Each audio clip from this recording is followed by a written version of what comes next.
j'ai souhaité m'adresser à vous ce soir pour vous entretenir de la situation liée à l'évolution de la pandémie du Covid-19. Vous le savez, dès l'apparition du premier cas le 2 mars dernier, le gouvernement a mis en place une stratégie de contingentement de la maladie que nous avons ajustée au fur et à mesure de son évolution.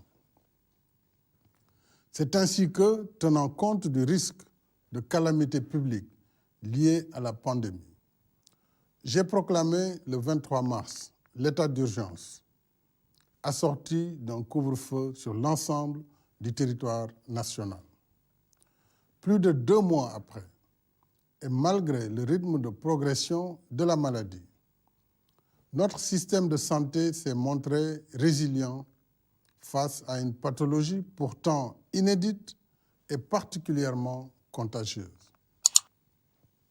Nous le devons surtout à la compétence et au courage remarquable de notre personnel de santé. Les propos poignants de malades guéris en sont les meilleurs témoignages. Je renouvelle nos chaleureux remerciements et notre profonde gratitude au corps médical, paramédical et au personnel de soutien, tous engagés jour et nuit dans une bataille risquée contre une maladie vicieuse encore largement inconnue. C'est pourquoi je tiens particulièrement à la protection des personnels de santé. Des mesures spéciales de sécurisation devront être aménagées partout pour éviter leur contamination. Je félicite les équipes du ministère de la Santé et de l'Action sociale et tous les autres services de l'État mobilisés dans la lutte. Je salue et encourage nos forces de défense et de sécurité déployées sur l'ensemble du territoire national pour veiller à l'application des mesures édictées dans le cadre de l'état d'urgence. Je remercie nos guides spirituels, les leaders d'associations religieuses, toutes confessions confondues, les autorités coutumières, ainsi que les mouvements citoyens qui soutiennent et facilitent l'action de l'État dans la riposte au Covid-19. Je prie pour le repos de l'âme de nos morts du Covid-19, d'ici et de la diaspora. Je présente nos condoléances émues à leurs familles éplorées. Chaque deuil nous affecte profondément, surtout lorsqu'à cette souffrance s'ajoute la douleur de la distance quand le décès survient à l'étranger. Ainsi, tenant compte de la forte demande de rapatriement de corps de nos compatriotes décédés du Covid-19 à l'étranger, et sur la base d'avis motivés que nous avons recueillis en ce qui concerne les conditions sanitaires, il sera désormais possible de procéder à ces rapatriements. J'ai donc instruit le ministre des Affaires étrangères et des Sénégalais de l'extérieur, en rapport avec le ministre de la Santé et de l'Action sociale, de faciliter les rapatriements pour les familles qui le souhaitent, dans le respect des conditions sanitaires requises. Aux malades et porteurs asymptomatiques du virus, j'adresse nos vœux ardents de prompt rétablissement. J'invite chacun et chacune d'entre nous à éviter la stigmatisation des malades. Cette stigmatisation n'est pas acceptable. Le Covid-19, je le rappelle, n'est pas de ces maladies dites honteuses. Au demeurant, nul n'est à l'abri d'un virus aussi contagieux. Alors que chacun adopte une attitude digne et responsable vis-à-vis de son prochain.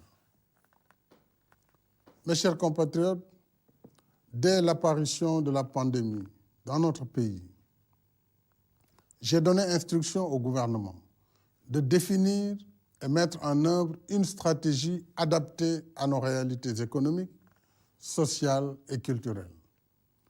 C'est pourquoi, en lieu et place du confinement, nous avons opté pour des mesures restrictives visant à limiter la circulation du virus. Grâce à ces mesures, nous avons pu couper la chaîne de transmission par voie importée et maintenir la maladie encore sous contrôle malgré son rythme de progression. Chacune et chacun de vous a contribué à cette performance par ses sacrifices et ses efforts. À ce jour, notre pays compte 1886 cas positifs, dont 715 guéris et 19 décédés. Nous avons présentement dans nos structures de santé 1151 malades sous traitement. 7182 contacts sont suivis par les services du ministère de la Santé. La carte épidémiologique montre que sur les 45 départements, 22 ne comptent aucun cas de Covid-19. Nous devons nous en féliciter et redoubler de vigilance. Aujourd'hui, après 2 mois de mise à l'épreuve, nous devons sereinement adapter notre stratégie en tenant compte, une fois de plus, de notre vécu quotidien. J'ai consulté à cet effet une équipe pluridisciplinaire d'éminents experts nationaux. Il ressort de leur analyse et évaluation minutieuse que dans le meilleur des cas, c'est-à-dire si nous continuons d'appliquer les mesures édictées, le Covid-19 continuera encore de circuler dans le pays jusqu'au mois d'août, voire septembre. Ces projections montrent que l'heure ne doit pas être au relâchement, mais à l'adaptation, plus que jamais. L'État continuera donc de veiller à l'application des mesures de contingentement de la maladie. Mais plus que jamais, la responsabilité de chacune et de chacun de nous est engagée. Dans cette nouvelle phase qui va durer non pas quelques semaines, mais au moins 3 à 4 mois, nous devons désormais apprendre à vivre en présence du virus en adaptant nos comportements individuels et collectifs à l'évolution de la pandémie.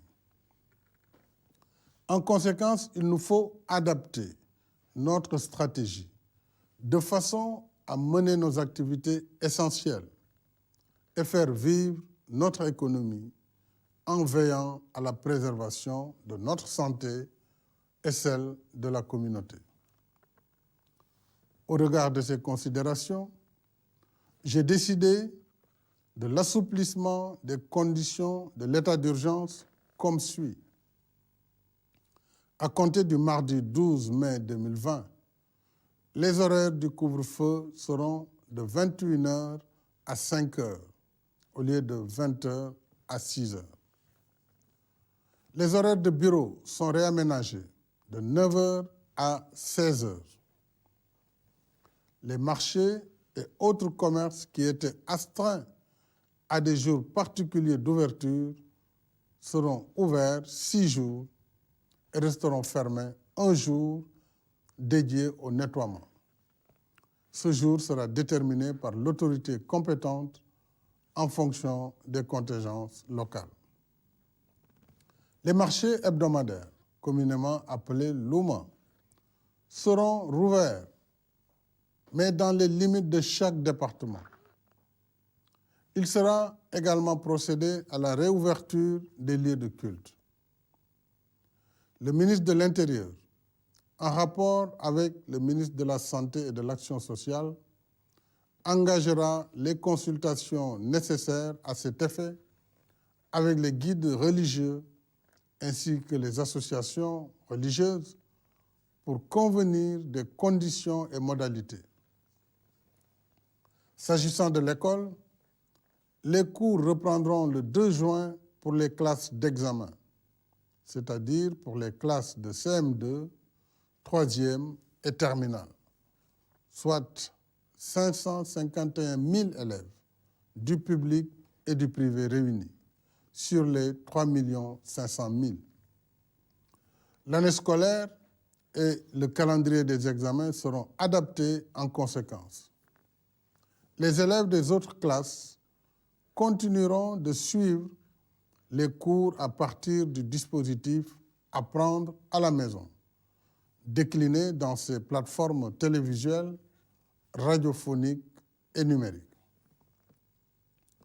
En ce qui concerne l'université, le ministre en charge de l'enseignement supérieur poursuivra les concertations avec les différentes académies pour aménager les enseignements à distance. Le gouvernement veillera particulièrement à ce que la fréquentation des lieux de culte, des établissements scolaires et autres espaces publics, des marchés et autres commerces, y compris les restaurants, obéissent strictement aux mesures de distanciation physique et aux gestes barrières, notamment le port obligatoire du masque et le lavage des mains.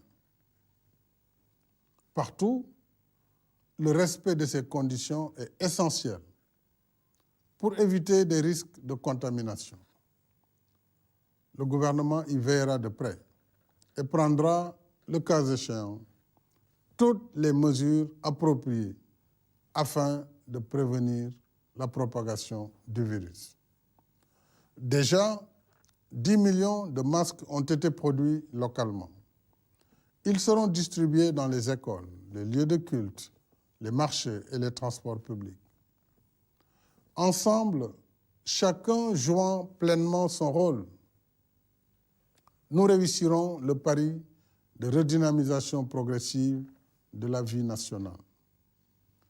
Dans le même esprit, avec l'hivernage qui s'annonce, j'ai demandé au gouvernement de prévoir les assouplissements nécessaires au transport public afin de permettre aux travailleurs agricoles de rejoindre leur localité.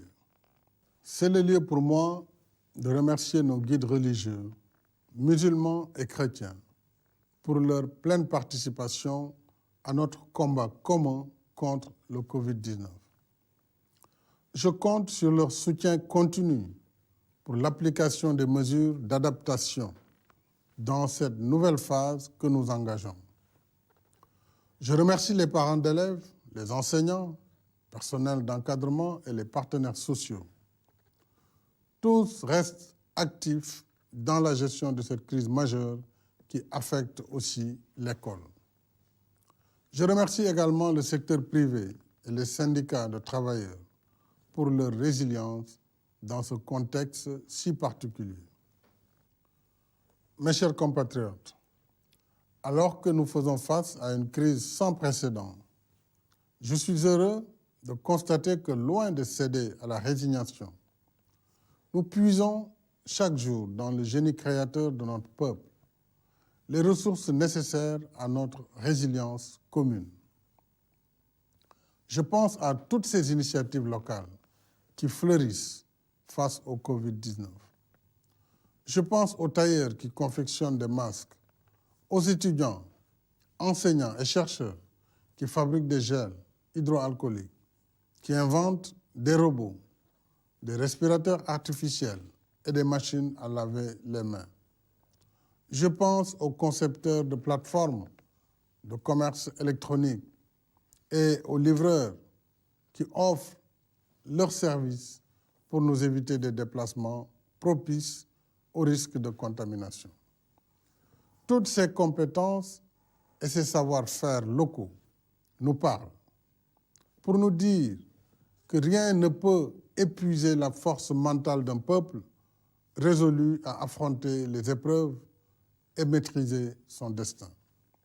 Dans le plan de relance de l'économie nationale post-Covid-19, j'ai la ferme intention de soutenir toutes ces énergies positives et toutes ces intelligences créatives parce qu'elles portent les promesses généreuses d'un futur plus moderne et plus prospère.